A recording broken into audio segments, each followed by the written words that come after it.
This is the month 2 update for my first planted tank, and it's a 29-gallon community tank, so let's get into the update. As I mentioned in the month 1 update, my honey gourami have been acting a little strange on and off, where they'll hide for a lot longer than usual in strange places like this. There's definitely a correlation between the honey gourami acting like this and my Corydoras spawning in the tank. I think that the higher activity levels of the Corydoras then spook out the neon Tetras, so they become more active, and all the constant movement makes a honey gourami just want to hide. Algae and biofilm definitely seem to be starting to build up on the driftwood and plants in the tank because the cherry shrimp are constantly out grazing 24 hours a day, and they look amazing. Their colour pops really well in this tank. I've been having issues with my Anubias constantly in multiple tanks. The one on the left here, it had regular melt and it is starting to regrow, and I'll show you an update later in the video. The one on the right here had rhizome rot, and I'm pretty sure that one's dead, but I'm consistently having problems with Anubias, but every other plant seems to be doing really well. So here's a little footage of the honey gourami out and about in the tank when they're feeling more confident and safer. They're basically waiting for food. They're used to being fed in this position, but as you can see, they do come out, and then when the Corydoras go hyperactive to spawn, they kind of hide away. I noticed my first snail in the tank, and I thought it was actually quite cute. I didn't add this at first, but yeah, this is definitely becoming a problem, but you'll see as we move through the update, there are a lot of snails now. Here's some footage of one of the cherry shrimp and one of the Amano shrimp grazing on the bulbitis, eating the algae on there. I have been having problems with algae on this plant, but I am trying to work it out with the photo period and dosing the fertilizer, so I am trying to fix it. Algae in general is starting to come back. I have upgraded my algae cleaning methods for the tank glass a lot this month, and it shouldn't be a problem for viewing through the camera anymore. As I mentioned in month 1, unfortunately I did lose a Corydoras last month due to red blotch disease, and this is the one that has the red blotches on her. It is a bit of a pain with this lightening their skin tone to record it so it looks accurate, but the redness of these blotches is a lot more obvious when you can actually see the fish. Here's an update on the Java moss at the start of month 2, and as you can see, it is starting to grow, but it's really grown now. It looks amazing. I was a little worried because I just used super glue to attach it to the driftwood, and I didn't know if it'd take well, but I'm really happy with it. So I didn't actually manage to get any footage of the neon Tetras acting hyper when the Corys are spawning and glass surfing, but this is some of the neon Tetras just acting regularly. The two larger ones are definitely starting to bully one of the smaller neon Tetras, and if he comes to the front, they just chase him to the back, so I am a little worried about that, so I have been dropping food where he likes to hide. Here's one of the honey gourami hiding under the Amazon Frogbit. I'm really happy that I added this. The honey gourami, neon Tetra and chili Rasboras really do seem to like getting amongst the roots, and as you can see, it's still in the floating plant ring here, but I have changed the setup for that as well. So this wasn't actually planned, but I had these chili Rasboras in quarantine in my 8-gallon cube tank, but unfortunately the tank they were going to go in, it had an issue with the tank glass and it started to leak, and I haven't been able to fix it, so I have had to put them into the community tank. There just wasn't enough space in that cube tank for them, and I did feel bad, so I decided to move them over to the 29-gallon tank, and I drip quarantined them. Initially this was just meant to be a temporary solution, but they really do seem to like this, and I am going to upgrade the filtration in this tank to help deal with the bio load, so I'll probably just leave them in here now. This is a chili Rasboras hiding amongst the Java fern at the back corner of the tank after initially being added, but I'm pretty sure this is totally normal when adding new fish to a tank.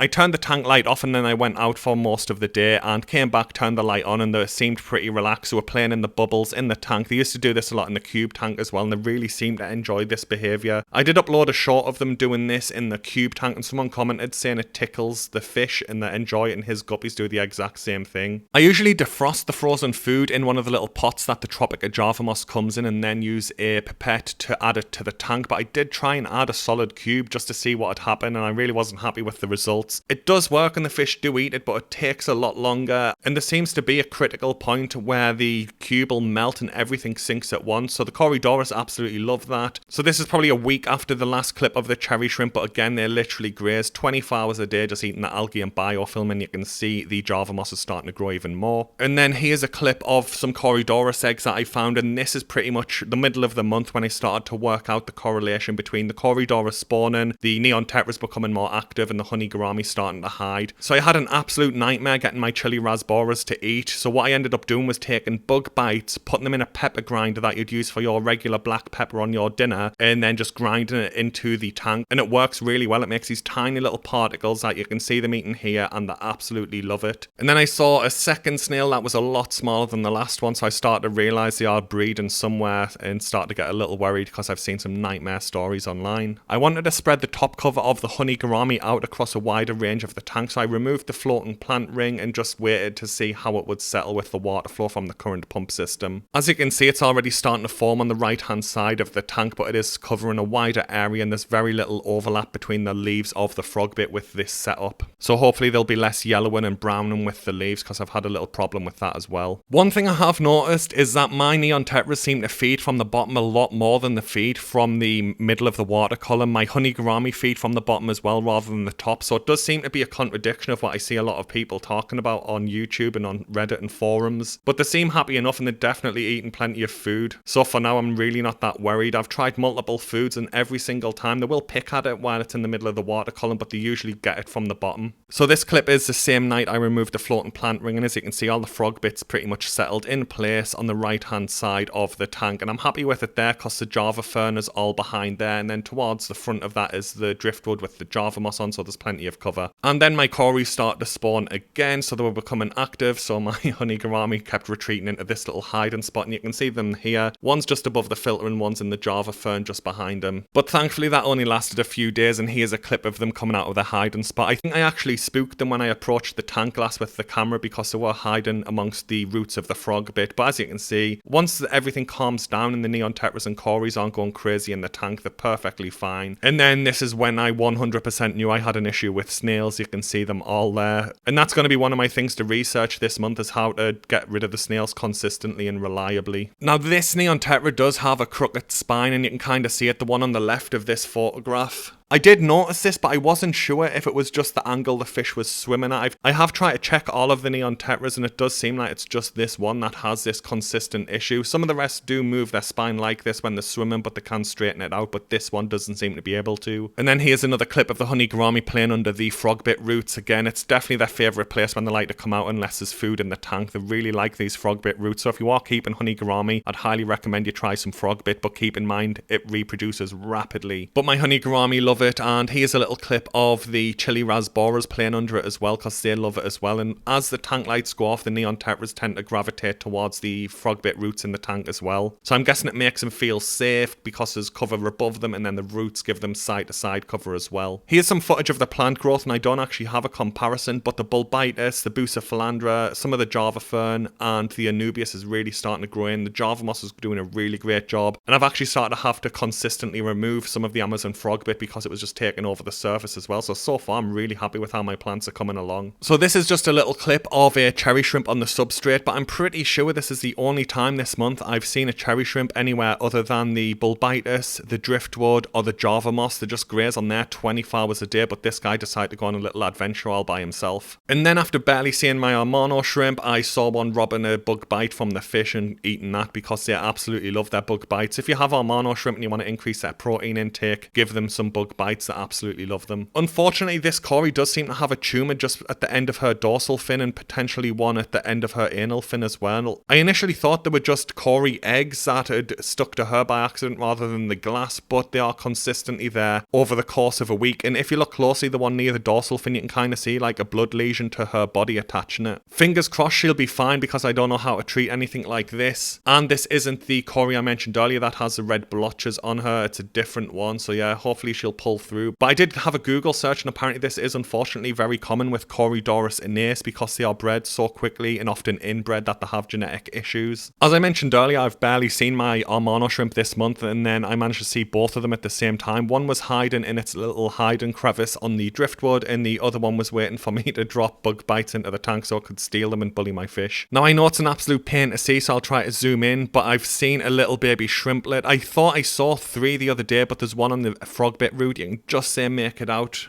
So it does look like the cherry shrimp are starting to breed in the tank now. So this clip is from towards the end of the month, and the little cherry shrimp grazing on the algae was what actually caught my eye, but then I noticed the amount of growth that Anubias has had since it melted right back. The growth on the bottom left of this plant is all new growth, so hopefully it will be able to pull through and it'll make a full recovery. And then a few days after that I saw this tiny little shrimplet chilling on the substrate, and it's so small I barely missed it, so it definitely does look like the cherry shrimp are starting to breed in the tank. And as I mentioned earlier, I am upgrading upgrading the filtration system in this tank because it is overstocked in my opinion right now. I've settled on the All Pond Solutions Hob 500 and I'm going to be using biomedia and foam filler pads in this, and hopefully it'll be able to help maintain the bio load of the tank and make sure all the fish are safe. So yeah, this is what the tank currently looks like. I'm really happy with how everything's going. I am worried about those two cories, the one with the tumour and the one with the red blotches, but hopefully they'll be fine. But we'll have to wait and see what happens in month 3.